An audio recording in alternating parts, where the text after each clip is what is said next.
What is the problem, and is it equally shameful for Democrats and Republicans? Well, most certainly. Both need to be working together to solve the problems of this great nation, and that simply isn't happening. And that's what contributed to my departure from the Senate. I believe in its potential, as I've said, and I love the institution. And I'm now fighting on the outside precisely because of the problems that exist today and characterized by this current shutdown. It's regrettable, and just hearing the earlier report about what people are saying on the street, that's precisely what I'm encountering with my speeches across the country to various audiences, including college campuses. People are just absolutely apoplectic Yes, and disgusted about what is transpiring. So, Senator, this is a midterm year, and those people out on the street who Ted Rowlands was interviewing, many of them have the same response, and that's get rid of the bums, get rid of them all, bring in a whole new, fresh, crop of congressmen and senators. But my question to you is, does it run deeper than that? Is this really a reflection of where the country stands, or is this a reflection of some entrenchment on Capitol Hill that really does need sweeping out?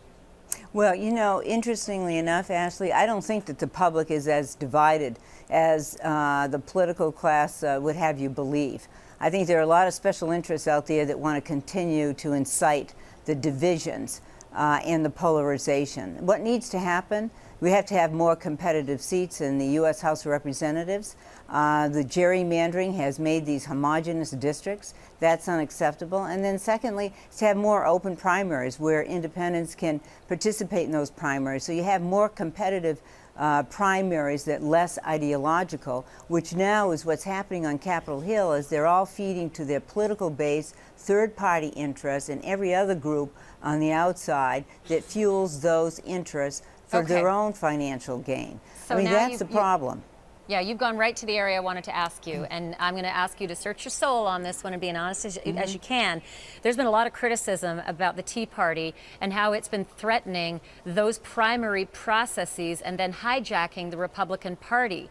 Do you think that this is the problem, at least within your party, that the Republicans of yore are no longer a shadow of their former selves because the Tea Party has co-opted and threatened and pushed its very, very tough agenda? Well, there's no question that that's a problem within the Republican Party. Obviously, it's moved to the extremes. I wouldn't characterize everybody within the Tea Party movement, but certainly there are broad elements within the party now that are driving their own agenda for their own advantage, irrespective of what implications it has for the Republican Party. And certainly this isn't a party that I recognize and the party that I joined when I first enrolled. And that's regrettable. And this is not helping the Republican Party currently, that's for sure. And I think that clearly that there is going to have to be a rebuilding within the party and to recognize that this imperils the future of the party as it stands today. But I would urge people to get involved right now in citizen activism and engagement. Weigh in with your lawmakers, use social media.